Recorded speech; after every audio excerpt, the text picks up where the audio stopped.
meu já era o dia 14. É março dia 6. Saudamos a você com a graça e a paz do Senhor Jesus. Que Deus abençoe a tua vida e que hoje Ele possa te instruir. Temos bastante conteúdo para passar, se assim Deus o permitir, de acordo com o que Ele nos tem tocado a passar para vocês. Mas antes disso, nós vamos ter um período, uma ocasião de agradecer a Deus por aquilo que Ele tem feito nas nossas vidas de forma material. A propósito, queria até dizer que o ministério ele faz um esforço para prover a vocês de material evangelístico. E eu queria aproveitar esta ocasião para falar de algo que pode ajudar a muitos irmãos. Os irmãos já estudaram conosco que o Natal é uma festa pagã. Neste dia nasceu Tamuz, o filho de Nimrod com a sua mãe. E aí os irmãos, quando descobrem isso, eles tomam uma posição bastante antagônica em relação à data, ou seja, eu não comemoro, não faço jantar, não faço nada, não vou com a família, eu sou cristão. Agora, meus queridos irmãos, nós precisamos meditar na sabedoria que Deus deu a Paulo para evangelizar. Em 1 Coríntios, no capítulo 9, o apóstolo Paulo, no verso 19, ele disse assim: porque, sendo livre para com todos, fiz-me servo de todos para ganhar ainda mais. E fiz-me como judeu para os judeus, para ganhar os judeus. Para os que estão debaixo da lei, como se estivera debaixo da lei, para ganhar os que estão debaixo da lei. Para os que estão sem lei, como se estivera sem lei, não estando sem lei para com Deus, mas debaixo da lei de Cristo, para ganhar os que estão sem lei. Fiz-me como fraco para os fracos, para ganhar os fracos. Fiz-me tudo para todos, para, por todos os meios, chegar a salvar alguns. Então, irmãos, Paulo, ele não era um judeu ortodoxo mais, certo? Ele tinha sido. Mas ele se fazia para poder ganhar os judeus. Aos sábados ele ia nas sinagogas e pregava. Ele também se fez como se ele estivesse debaixo da lei, embora ele não estivesse, para ganhar o que estava debaixo da lei. Depois, quando ele ia falar para os gregos que estão sem lei, o termo sem lei aqui significa ou representa pessoas que não conheciam a lei, então estão sem lei. Ele se fez como se fosse uma pessoa assim. Eu vou traduzir isso nos dias de hoje, tá? Você está numa conversa, às vezes, com o pessoal, a pessoa não é crente, aí ela fala e você lembra, às vezes, um provérbio popular que ensina o princípio bíblico que você quer passar. E você fala na hora, não é assim? Olha, estou me fazendo sem lei para os que estão sem lei. E aí você está passando a mensagem para ele. Ou seja, sempre nós procuramos nos colocar no lugar da pessoa para tentar, colocar um pouco da mensagem. E, irmãos, o apóstolo Paulo aprendeu isso com Jesus. Jesus falou da parábola do rico e Lázaro, quem não se lembra? E fala que Lázaro morreu, foi para o seio de Abraão e tal. Tudo que a Bíblia não diz, né? Porque quando a pessoa morre, o que acontece com ela? Descansa, dorme, ela não tem consciência. Então por que Jesus disse que Lázaro dormiu e foi para o seio de Abraão? Porque ali no seu auditório, ao ar livre, ele tinha pessoas que albergavam aquela crença. Então ele fez uso da crença das pessoas para poder ensinar um princípio. Ensinar o princípio de que é nesta vida que eu posso tomar a minha decisão. Então ele quis dizer o seguinte: olha, depois que morreram, entre Lázaro e o rico havia um abismo. Não tinha como um chegar até o lugar do outro. Ou seja, quando morreram, o destino deles já estava selado. Então, meus irmãos, nós estamos nos aproximando da festa pagã. As pessoas comemoram o Natal, mas de alguma forma elas se lembram de Jesus. E aí está uma oportunidade para nós. Como é que nós vamos deixar escapar a oportunidade, irmãos? Até no dia do Pentecostes, quando o Espírito Santo foi derramado, os apóstolos aproveitaram uma oportunidade. Afinal de contas, eles não comemoravam mais festas judaicas, certo?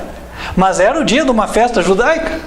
O apóstolo Paulo disse que depois da cruz de Cristo, tudo aquilo tinha caído. Colossenses 2, 14 a 16. Só que, mesmo assim, os discípulos foram até onde estava o ajuntamento do povo e começaram a falar sobre aquele que estava prefigurado nos sacrifícios, sobre o Messias, só que o Messias verdadeiro. É a mesma coisa agora, meus irmãos. Nós não devemos comemorar o Natal como as pessoas fazem, mas aproveitar a ocasião para evangelizar, nós devemos. E para levar o nome de Jesus nesta época, claro que nós devemos. Por esta razão, nós fizemos um cartãozinho que traz aquele célebre momento, né, onde Jesus de fato nasceu, não é onde Tamuz nasceu. E aqui passamos uma pequena mensagem resumida para ganhar o coração da pessoa. Sabe, meus irmãos, nós podemos aproveitar a ocasião e não devemos deixar passar. Por quê? Vai que ganhamos alguém. Não é assim? Temos que tentar. Então, você que está nos assistindo, vocês que estão aqui, vão ter a oportunidade de fazer o evangelismo. Podem pedir, o material é gratuito, ele é um cartãozinho com envelope. Ele tem uma mensagem escrita e também tem um espaço para você colocar alguma coisa, tá? Tem o teu nome aqui, você pode escrever no verso e tal. E entregar para as pessoas a quem você quer bem, os parentes, amigos, etc. Aproveite. Quem sabe você ganha mais uma alma para Jesus. Amém. E lembrando que o ministério faz uso dos dízimos e ofertas que recebe justamente para prover meios de ganhar as almas. Um deles é esse aqui que você está vendo, tá? Você pede, já vem o cartão com o envelope, tudo junto. Peça quantos você precisar. A única coisa que nós pedimos é que você não peça mais do que precisa, porque senão outros ficam sem. Lembrando que o ministério é pequeno, né? Outro detalhe é a questão da data. Os irmãos sabem que o correio demora um pouquinho para chegar, principalmente você que está longe. Aproveite para pedir o quanto antes. Tome nota do nosso e-mail. É o mesmo, inclusive, usado caso você queira encaminhar para este ministério, para esta igreja, os dízimos e as ofertas. O e-mail é, vou escrever hoje, contato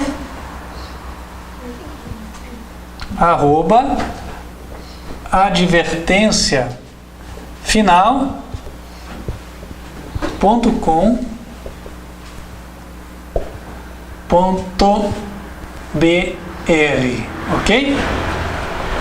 contato@advertenciafinal.com.br. Vamos nos colocar em pé, irmãos.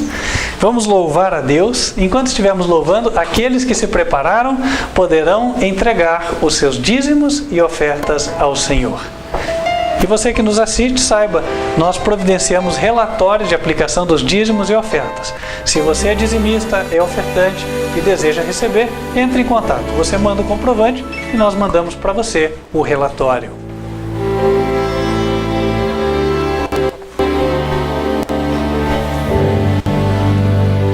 Vamos cantar, irmãos, com o coração agradecido.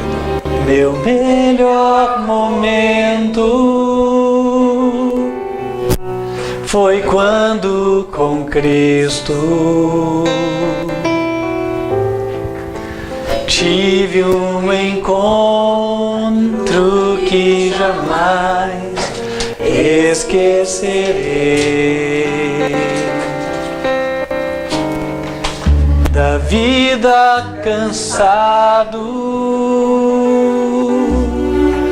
no mundo perdido,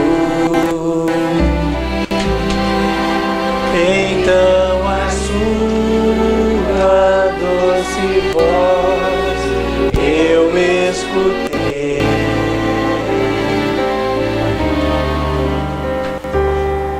Com tanto amor me chamou, amor que eu jamais fiz por merecer. Quando Ele me disse assim: vinde a mim, se estás cansado, eu te aliviarei.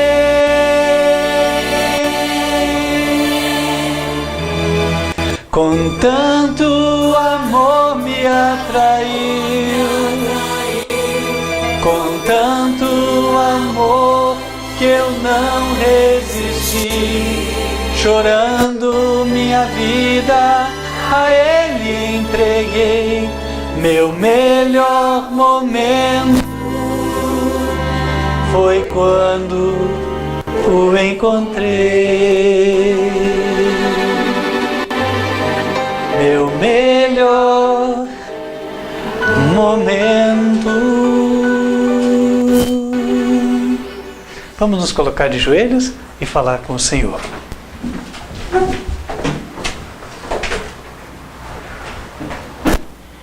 Santo e bom Deus, que nos altos céus habitas, te agradecemos porque tem sido bom para conosco e por todas as bênçãos que o Senhor nos tem concedido. Pedimos que o Senhor abençoe estas pequenas contribuições para que por meio delas o ministério cumpra a sua missão: levar o Evangelho a toda nação, tribo, língua e povo. O Evangelho verdadeiro, aquele que é desconhecido mesmo das tantas igrejas que existem por aí. Pedimos também que o Senhor nos auxilie para que humildes casas de culto sejam construídas e as pessoas interessadas tenham onde congregar e adorar ao Senhor em espírito e verdade. Amém. Abençoa-nos nesta segunda hora. Venha nos instruir e falar com cada um de nós. Amém. Que possamos, ó Senhor, sair daqui mais sábios, mais próximos de Ti, mais conscientes de como devemos fazer a Tua vontade. Amém, meu Pai. Abençoa a congregação, abençoa aqueles que nos assistem e, de forma especial, peço que o Senhor me use nesta ocasião. Escondo-me eu na rocha, que é Cristo Jesus, para que o Senhor fale por meio dele com liberdade para o Teu povo. Amém. Pedimos estas bênçãos em nome de Cristo Jesus. Amém.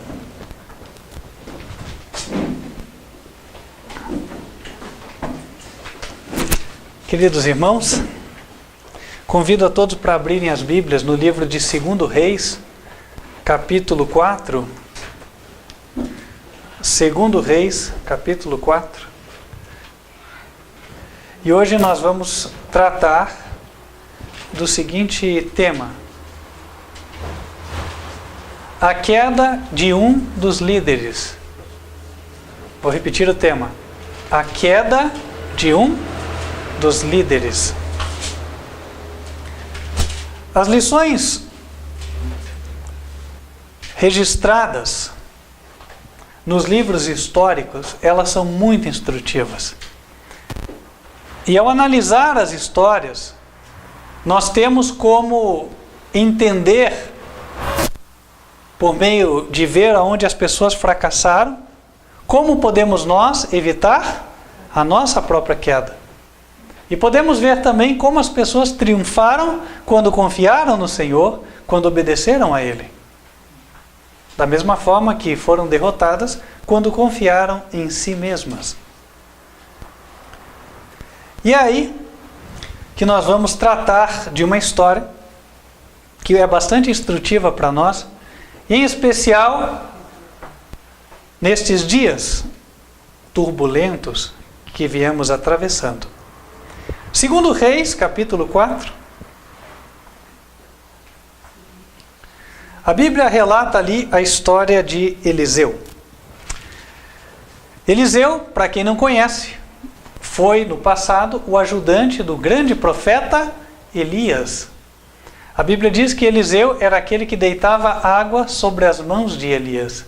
Eliseu era um homem de uma família abastada, tinha recursos, mas ele escolheu a vida humilde de profeta de Deus. Embora tenha nascido em berço esplêndido, escolheu a vida de agruras, de pobreza. E a Bíblia não relata uma queixa dele. Um homem de conduta exemplar. E conhecido em Israel como um chefe espiritual. Ele não era um sacerdote, mas na época em que ele viveu, a Bíblia dá muito mais ênfase a ele do que ao sacerdote. Quem sabe qual era o nome do sacerdote de Israel ou de Judá na época de Eliseu? A história sagrada nem menciona. Interessante isso, né?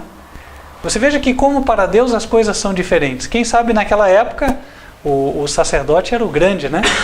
Mas para Deus o grande era o seu servo. E Eliseu era visto pelo povo como um grande homem de Deus. E naquela época, Eliseu era o sucessor de Elias, que foi um grande homem de Deus.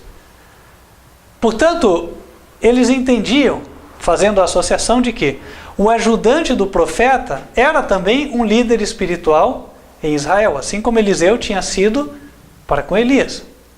E era o candidato natural a ser o próximo líder espiritual, correto? Elias tinha sido líder, Eliseu foi o seu ajudante, em seguida Elias se foi e Eliseu assumiu o posto. E viu-se que o espírito de Elias estava sobre Eliseu. Conta a história que antes de Elias ser trasladado, os dois estavam em frente ao Rio Jordão, e o Rio Jordão parou de correr para que os dois atravessassem o rio em seco. Depois que Elias foi levado pelas carruagens de fogo, Eliseu voltou trazendo a capa de Elias nas mãos, bateu na água e disse: onde está o Deus de Elias? E de novo as águas do rio se pararam. Foi a única vez na história que as águas de um rio se pararam 2 vezes no mesmo dia. E Eliseu passou em seco. Então as pessoas disseram: o espírito de Elias está sobre Eliseu. E naquela época haviam também as escolas dos profetas, que eram pessoas que eram treinadas ali para poderem se tornar também sublíderes espirituais em Israel. Pregadores do Evangelho. Pessoas que estavam sendo preparadas para levar a mensagem. Tal como hoje nós temos numa igreja um líder, aí nós temos aqueles que estão com ele, os seus associados, e aqueles que também estão sendo preparados para levarem a palavra, a mensagem ao mundo. Aquela estrutura do povo de Israel correspondia à nossa igreja hoje.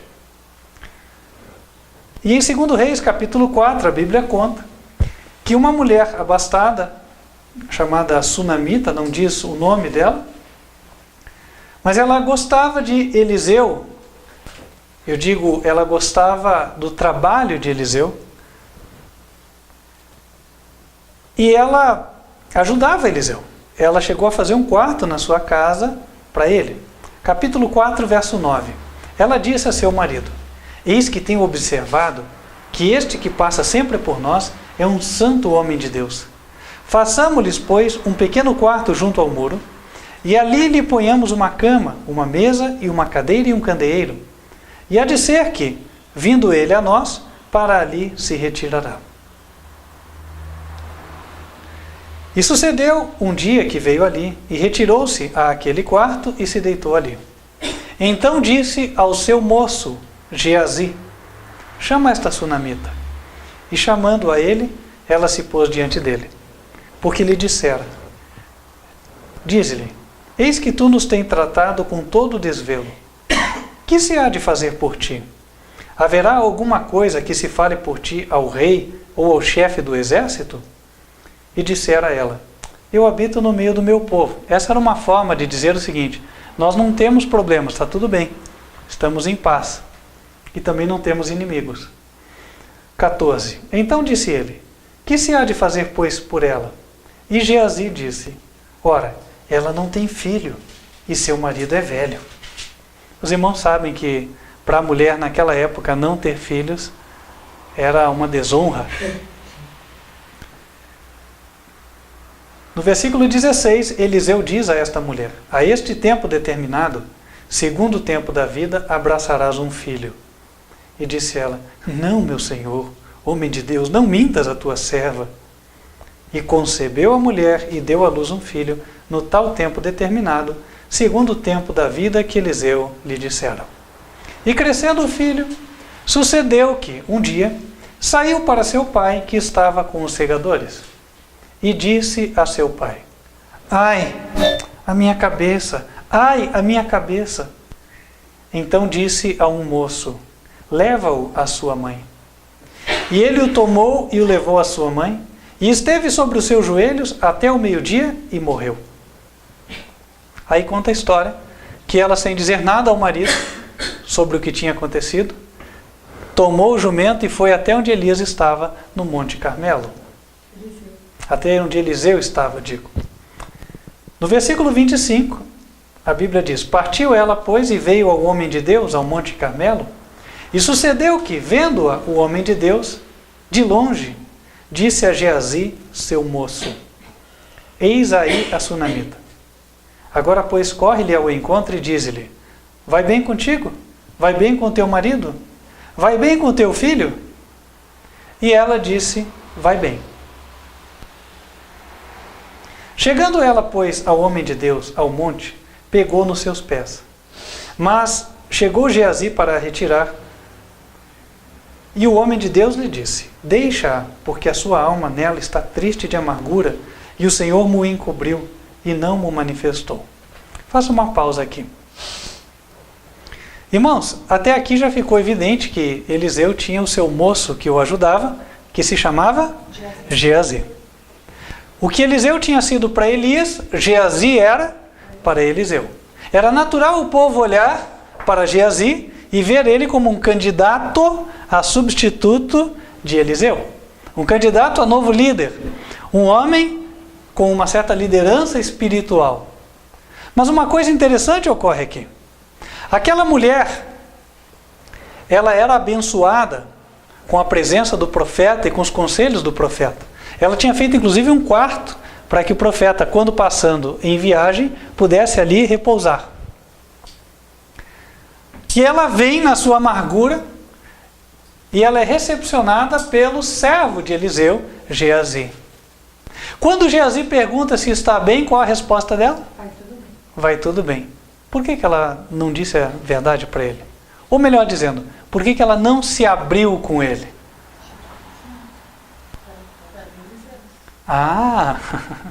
Nós temos que meditar na palavra, irmãos, porque o comer a palavra significa meditar, né? Se ela não se abriu com ele, é porque ela não sentia confiança no servo de Eliseu. De alguma forma ela tinha um discernimento de que, bom, Eliseu, ok, mas Geazi, ou Geazi, não é como Eliseu. Entendem? E aí ela espera para chegar até o profeta. E ali, para o profeta, ela se abre. Verso 28. Pedi eu a meu senhor algum filho? Não disse eu, não me enganes.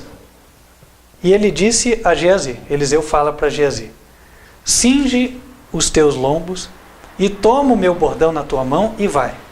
Se encontrares alguém, não o saúdes. Se alguém te saudar, não lhe respondas. Põe o meu bordão sobre o rosto do menino. Porém, disse a mãe do menino: vive o Senhor e vive a tua alma, que não te hei de deixar. Então ele se levantou e a seguiu. Segunda coisa para meditarmos aqui.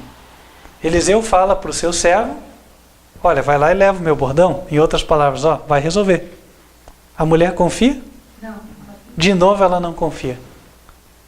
Ela não confia no que então, meus irmãos? Ela não confia de que o espírito que repousa sobre Eliseu está sobre Geazi. Porque se ela tivesse esta confiança, vocês acham que ela ia insistir tanto para Eliseu ir com ela?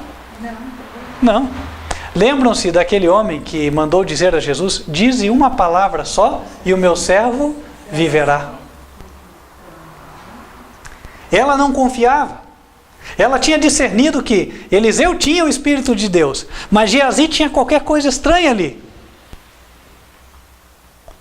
Versículo 31. E de fato, essa mulher tinha um bom discernimento. E Geazi passou adiante deles e pôs o bordão sobre o rosto do menino. Porém, não havia nele voz nem sentido. E voltou a encontrar-se com ele e lhe trouxe aviso, dizendo: não despertou o menino. E aí a história conta que Eliseu chegou mais tarde, claro. E aí, versículo 34, subiu, deitou-se sobre o menino, e pondo a sua boca sobre a boca dele, os seus olhos sobre os olhos dele, e as suas mãos sobre as mãos dele, se estendeu sobre ele, e a carne do menino aqueceu. Depois voltou e passeou naquela casa de uma parte para a outra, e tornou a subir, e se estendeu sobre ele. Então o menino espirrou 7 vezes, e o menino abriu os olhos. O menino ressuscitou. Então, verso 36, chamou a Geazi e disse, chama essa sunamita. Opa, peraí. Então, depois que o menino ressuscitou, Eliseu chamou a Geazi. Geazi estava no quarto com Eliseu? Não. Eliseu também tinha um discernimento de que Geazi não andava como deveria. O espírito que estava com Eliseu não estava em Geazi. Alguma coisa errada havia ali, certo? E Eliseu, então, na hora de clamar a Deus para que operasse-se o milagre, deixou Geazi de fora, de lado. E ele restitui o menino à sua mãe. Então o verso 38 nos fala um outro incidente que ocorreu. Olha, isso é interessante, irmãos, para nós vermos o seguinte, a queda de uma pessoa, ela não ocorre assim, do dia para a noite. Não é por uma atitude, não é por um momento só. A queda, ela é fruto de algo que vem se desenvolvendo há algum tempo. Há algum tempo a pessoa anda já sem o Espírito do Senhor e os sinais vão aparecendo para que possa se checar, para que possa se ver isso. Verso 38. E voltando Eliseu a Gilgal, havia fome naquela terra. E os filhos dos profetas estavam assentados na sua presença. E disse ao seu moço, quem que era o moço de Eliseu? Geazi. Põe a panela grande ao lume e fazem um caldo de ervas para os filhos dos profetas. Então, um saiu ao campo a apanhar ervas e achou uma parra brava e colheu dela sua capa cheia de coloquíntidas e veio e cortou na panela do caldo, porque as não conheciam. Assim tiraram de comer para os homens. E sucedeu que, comendo eles daquele caldo, clamaram e disseram, homem de Deus, a morte na panela. Não puderam comer. Irmãos, para quem não é espiritual, isso aqui é fruto do acaso, certo? Não, eles foram colher, né? Ele não tinha muito conhecimento, acabou pegando uma erva má e tal. Mas, irmãos, nós sabemos que nós temos um inimigo que não dorme, não é verdade? E quando a pessoa não está guiada pelo Espírito de Deus, qual é o Espírito que vai começar a agir nela? O do outro. E mesmo a Bíblia não dizendo que Geazi tinha uma má intenção, Eliseu pediu para ele cumprir uma tarefa e a tarefa saiu errada. Não é verdade? Pois fizeram a sopa e tinha morte na panela. Mais uma vez o profeta teve que ir para resolver a situação. O sublíder não estava andando bem. Então o líder teve que corrigir a situação. E esta já era a segunda oportunidade. Versículo 41. Eliseu disse, trazei, pois, a farinha. Deitou-a na panela e disse, tirai de comer ao povo. Então não havia mal nenhum na panela.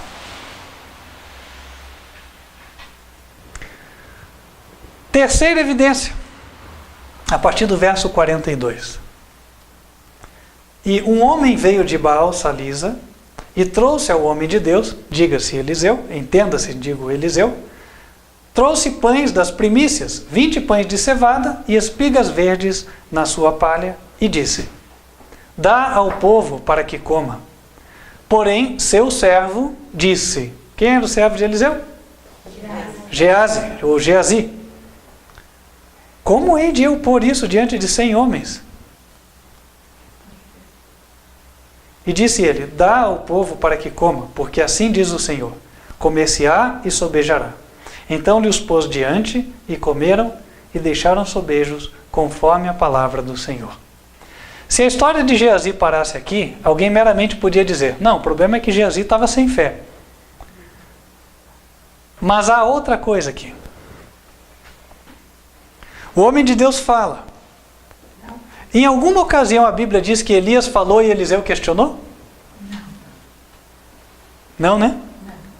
Deus inspirava o profeta falava e Eliseu, firme ali, estava ajudando, estava auxiliando. Eliseu era uma mão, um braço, tanto que a Bíblia diz, ele deitava água sobre as mãos de Elias, é para dar a ideia de que ele era um braço direito ali, certo? Ele estava para cooperar e não para nadar contra ou para puxar contra. Então ocorreu o quarto fato. E esse quarto fato trouxe uma consequência fatal para Geazi. No capítulo 5, a Bíblia fala de Naamã. Versículo 1. Naamã, chefe do exército da Síria, era um grande homem diante do seu Senhor e de muito respeito, porque por ele o Senhor dera livramento aos sírios. E era este varão homem valoroso, porém leproso. E saíram tropas da Síria e da terra de Israel e levaram presa uma menina que ficou ao serviço da mulher de Naamã. E aí eu conto a história, que são muitos versos. A menina fala: meu senhor, se meu senhor fosse para Israel, lá em Samaria, o profeta de Deus ia curá-lo. E aí Naamã fala isso para o rei da Síria, o qual envia Naamã com uma mensagem para o rei de Israel. Verso 6. Levou a carta ao rei de Israel, dizendo: Logo, em chegando a ti esta carta, saibas que eu te enviei Naamã, meu servo, para que o restaures da sua lepra. E sucedeu que, lendo o rei de Israel a carta, rasgou as suas vestes e disse: Sou eu Deus para matar e para vivificar?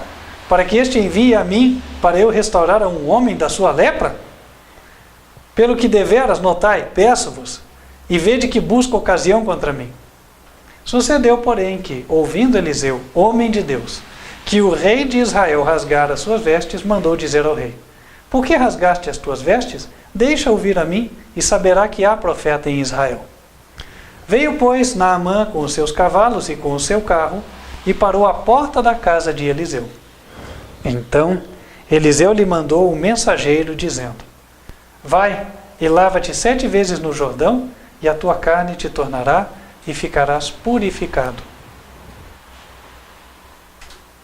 Porém Naamã muito se indignou e se foi, dizendo: Eis que eu dizia comigo, certamente ele sairá, pôr-se-á em pé, e invocará o nome do Senhor, seu Deus, e passará a sua mão sobre o lugar, e restaurará o leproso.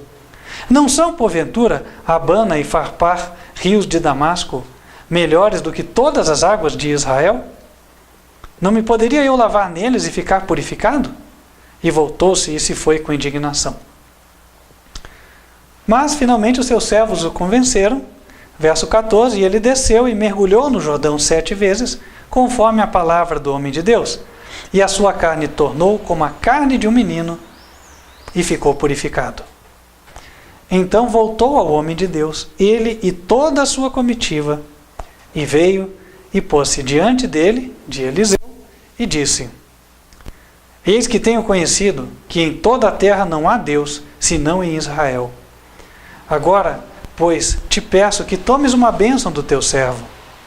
Porém, ele disse: Vive o Senhor, em cuja presença estou, que a não tomarei. E Naamã insistiu com ele para que a tomasse, mas ele recusou. Verso 17, e disse Naamã: Seja assim. E aí, Naamã se foi, quando no verso 19 Eliseu disse: Vai em paz. Versículo 20.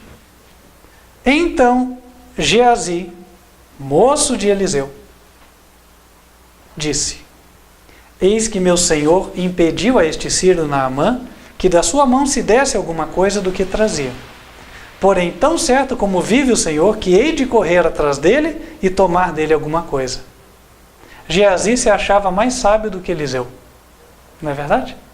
Se achava com uma maior porção do Espírito de Deus do que Eliseu. Ele achava que o seu discernimento correspondia ao certo, enquanto que Eliseu não raciocinara bem. Que oportunidade de receber um recurso para a obra de Deus, não era assim? E Geazi não deixaria passar esta oportunidade. E claro que, como ele achava que ele fazia a obra de Deus, nada mais justo do que ele receber um saláriozinho, né? Versículo 21. E foi Geazi em alcance de Naamã. E Naamã, vendo que corria atrás dele, saltou do carro a encontrá-lo e disse-lhe: Vai tudo bem? E ele disse: Tudo vai bem.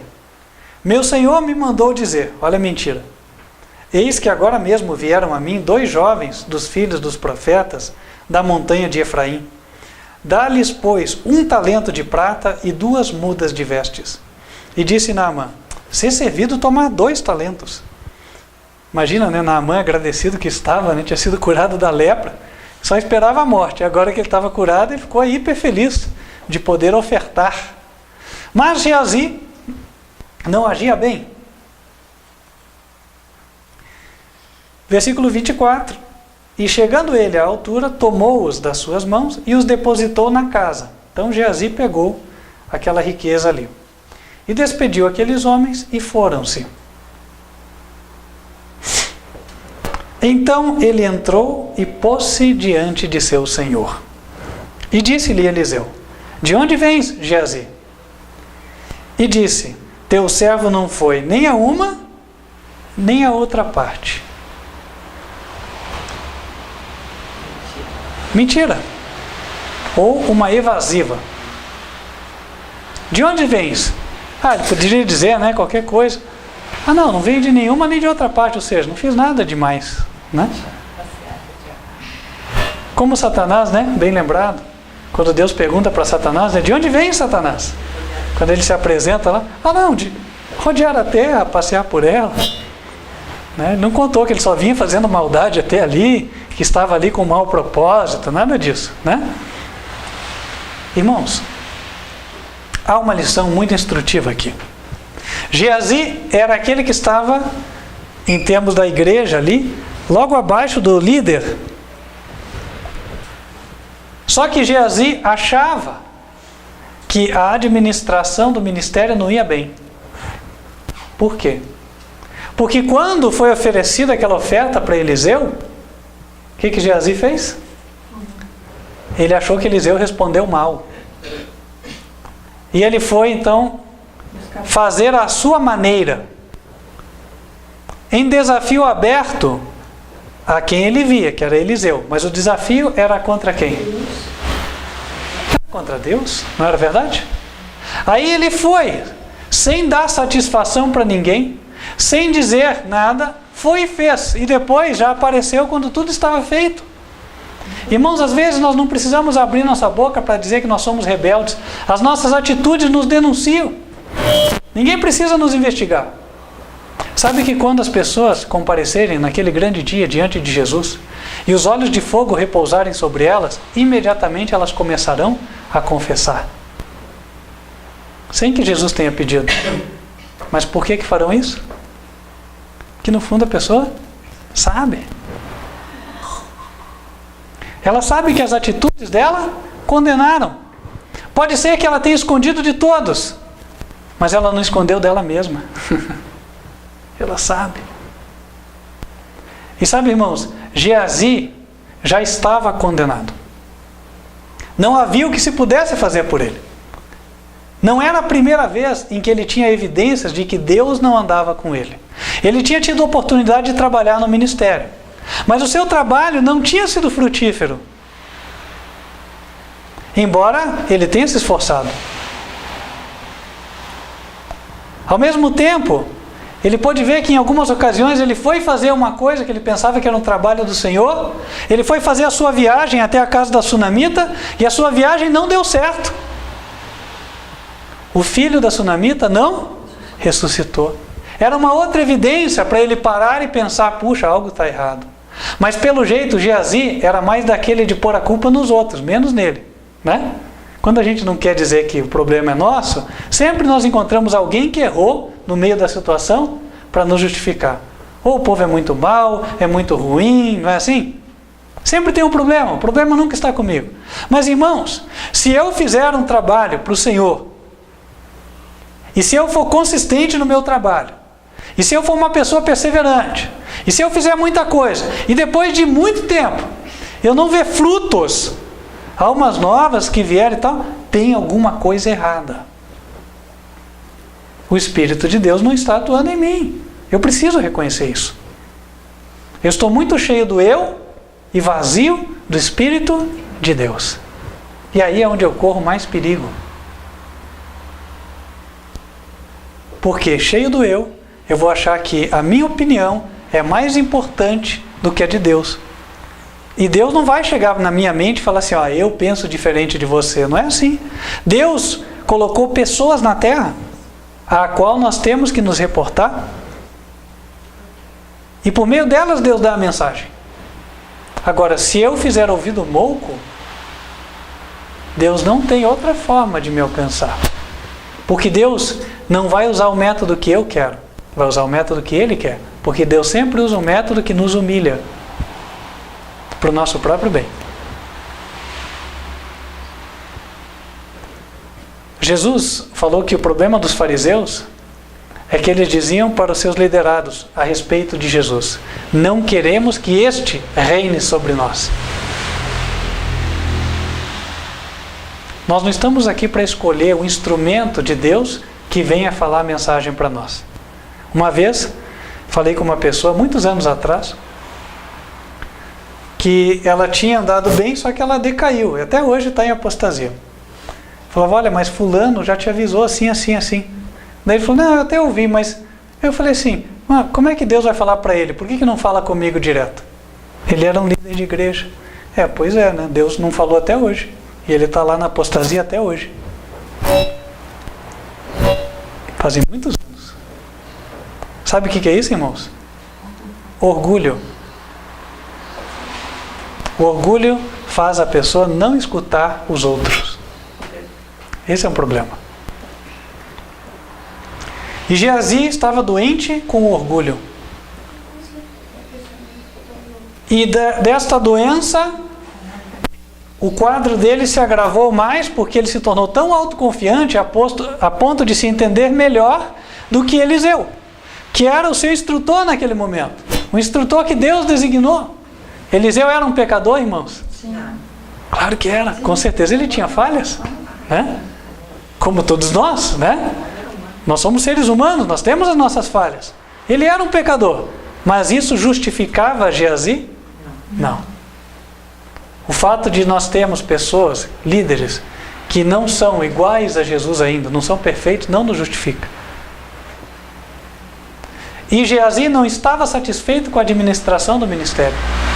Mas em lugar dele ir até Eliseu e conversar, quem sabe se ele pudesse falar, né, com Eliseu, falar: meu senhor, mas veja, nós precisamos para a escola dos profetas, né, melhorar aqui as vigas, enfim, construir uma nova escola, fazer qualquer coisa. Tivemos uma oportunidade aqui, o senhor não acha que... Ele tinha essa abertura para falar com Eliseu? Sim. Ou não tinha? Sim. Por que ele não falou, irmãos? Sabe por quê? O orgulho nos leva a entender que a gente não precisa de conselhos. A gente sabe o que é certo. E o orgulho precede a queda. Quando inquirido pelo seu líder, versículo 25, Eliseu dizendo: de onde vens, Geazi? Ele respondeu: teu servo não foi nem a uma nem a outra parte. Olha, gente, é incrível de ver isso aqui. Geazi tinha visto Eliseu mostrar tantos segredos. Ele via que Deus falava com ele. Será que ele não desconfiou que Deus já tinha falado com Eliseu a seu respeito? Ele estava tão longe de Deus que ele não era capaz de entender que Deus dava discernimento ao seu servo. Mas isso pode acontecer, irmãos. Isso pode vir a acontecer. E aí ele apresenta uma evasiva pensando que ficou tudo bem, quando é evidente que o outro já percebeu que aquilo não era a verdade dos fatos. Irmãos, eu acredito que vocês já passaram por isso, né? Mas quando eu faço uma pergunta e a pessoa me dá uma evasiva, né? Fosse no passado, eu na hora já levantava e ficava bravo, mas Deus me corrigiu nisso aí, né? Hoje em dia é difícil. Poucas vezes. Né? Em geral, eu só fico olhando e pensando assim: puxa, mas será que ele nem desconfia que eu já estou percebendo que essa não é a verdade? Que essa é a chamada desculpa para boi dormir, né? Que a gente chama. É uma evasiva.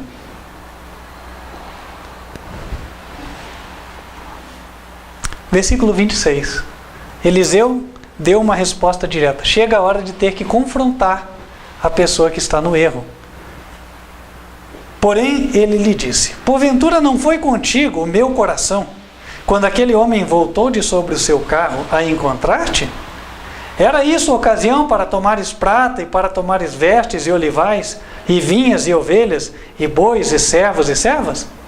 Portanto, a lepra de Naamã se pegará a ti e à tua semente para sempre.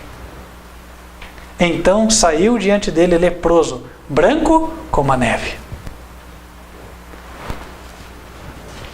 Eliseu disse que ele e a sua família, ou a sua semente, seriam acometidos de lepra. E a lepra na Bíblia é um símbolo do pecado.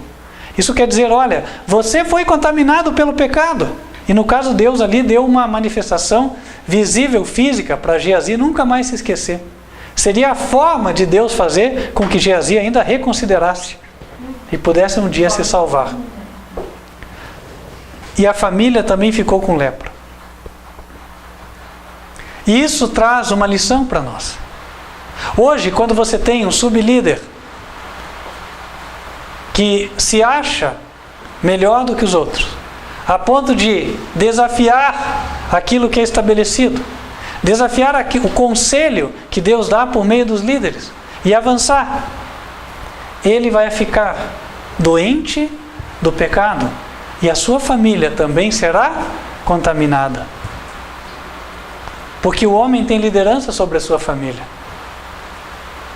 Só que a culpa de a sua família abandonar a igreja será dele.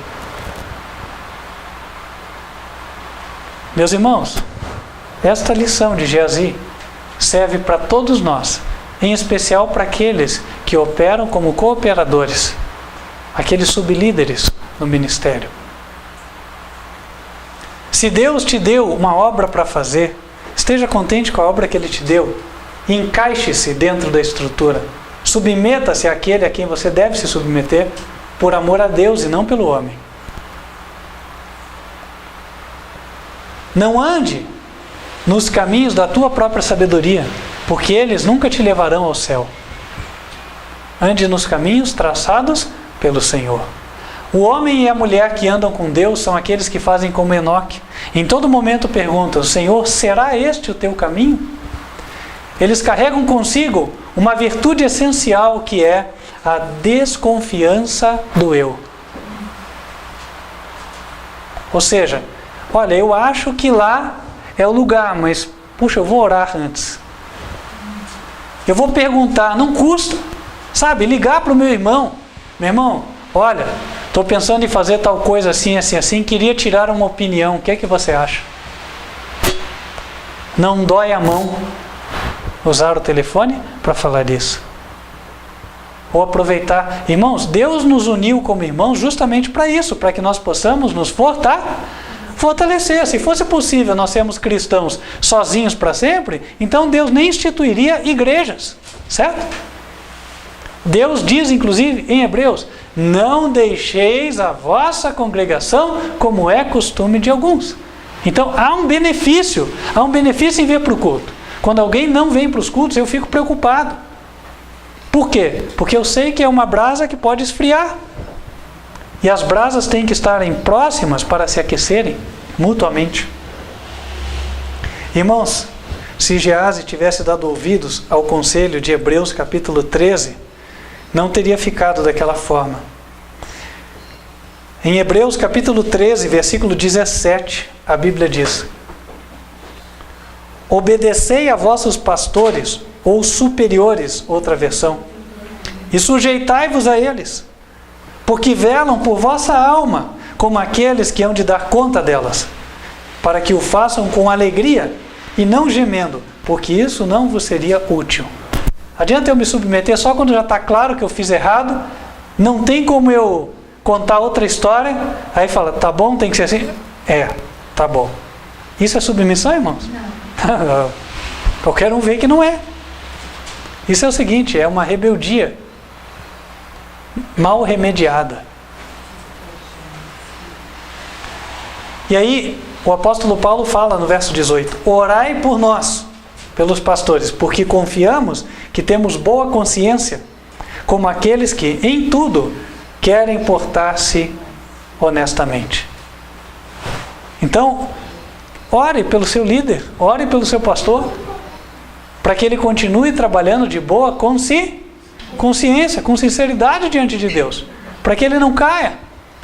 Agora, não trabalhe contra a estrutura, né? Em vez de levar o problema para ele, levar para os outros. Isso aí, irmãos, é início de rebelião. Temos que tomar cuidado. Nós somos uma pequenina igreja, um pequeno ministério. Nós estamos nos envolvendo com pessoas também. Há aqueles aqui que ou têm empresas ou trabalham em empresas. Há aqueles que têm o relacionamento com seus familiares. E os princípios ensinados aqui valem em todos os lugares. Porque Jesus disse: uma casa dividida não subsistirá. Então não há outra maneira senão excluir o membro faltoso para a preservação do todo. E foi o que ocorreu no ministério de Eliseu. Geazi poderia ter sido um grande líder. Quem sabe as páginas sagradas poderiam ter falado de grandes obras operadas por Geazi após o falecimento de Eliseu, como ocorreu em relação a Elias. Quem sabe nós teríamos capítulos inteiros da Bíblia tratando de vitórias obtidas por Geazi. Mas assim não foi, porque ele não quis. E aqui fica a advertência para nós, que nós possamos querer, que para nós a situação seja outra, que o resultado das nossas decisões seja uma bênção para nós mesmos, que nós tomemos as decisões certas.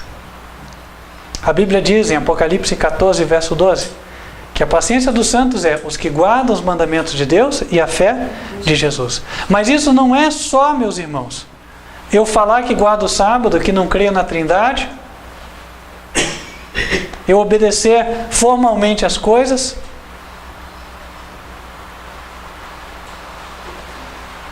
minha mulher usar véu e assim por diante. Irmãos, é um todo. Na verdade, nós estamos sendo provados a cada dia, a cada semana. Então, a cada dia nós temos que renovar o nosso compromisso com Deus. Pode ser que até ontem eu estava em pé, mas de repente, de lá para cá, as coisas começaram a mudar e é hora de eu reconsiderar.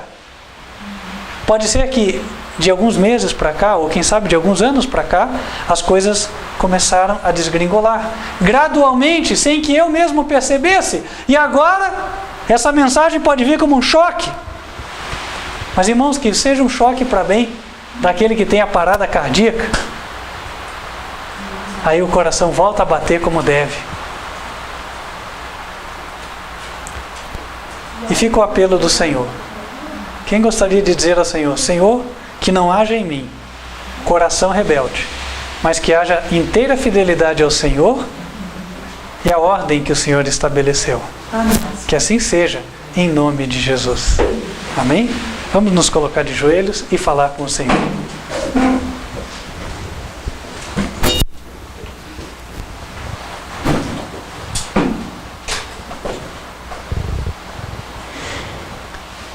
Senhor nosso Deus, nós te agradecemos as bênçãos dadas até aqui. Agradecemos a instrução da Tua Palavra, que nos coloca em detalhes como podemos escapar das ciladas do maligno. Ajuda-nos, ó Deus, para que mediante vigilância constante e obediência à Sua Palavra, sejamos seres humanos e crentes livres do pecado e do mal. Abençoa, Senhor, todos aqueles que escutam esta mensagem, todos aqueles que hão de recebê-la, que eles também, Senhor, possam andar no caminho direito e que não haja em nós aquele que confie mais em si mesmo do que nos outros e no Senhor. Guia-nos, ó Senhor, no restante deste dia, na próxima semana, e abençoa este ministério e esta igreja que o Senhor levantou para levar o Evangelho a todo mundo. É o que te pedimos em nome de Cristo Jesus. Amém. Amém. Queria convidar para você que nos assiste, convidar você para que você continue nos acompanhando nas nossas transmissões ao vivo Elas são realizadas terças-feiras, 8 da noite, e sábados em 2 horários. 15 para as 10 da manhã é a Escola Bíblica das Crianças e 11 da manhã é a mensagem do culto. Você nos assiste pelo canal youtube.com/TV Advertência Final ou pelo site advertenciafinal.com.br. Feche os teus olhos, vamos invocar as bênçãos do Senhor sobre a tua vida antes de encerrarmos esta transmissão. Que o Senhor te abençoe e te guarde. Que o Senhor faça resplandecer o seu rosto sobre ti e de ti tenha misericórdia. Que o Senhor levante sobre ti o seu rosto e te dê a paz. Amém. Deus te abençoe e lembrando, se você foi tocado por Deus de que esta é a igreja verdadeira e quer unir-se a ela, entre em contato, está aqui o nosso e-mail, contato@advertenciafinal.com.br e vai ser uma alegria, um prazer para nós podermos te auxiliar. Mandamos uma saudação à irmã Sara, da região de Porto Alegre, que entrou em contato conosco esta semana, e aos demais também que têm se aproximado. Que Deus os abençoe em qualquer lugar onde vocês estejam. Até mais e até a próxima.